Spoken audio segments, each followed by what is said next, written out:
CM Chandrababu నాయుడును రాష్ట్ర విత్తనాభివృద్ధి సంస్థ మాజీ చైర్మన్ ఏవి సుబ్బారెడ్డి మర్యాదపూర్వకంగా కలిశారు.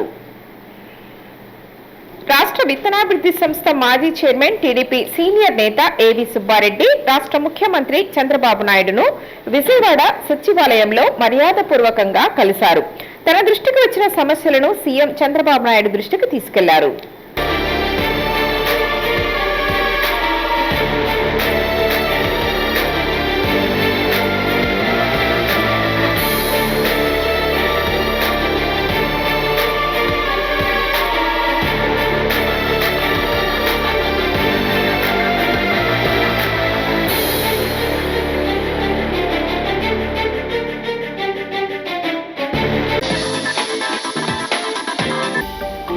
హలో అండి, నేను మీకు Rakshitha. Please to subscribe Nandyal communications.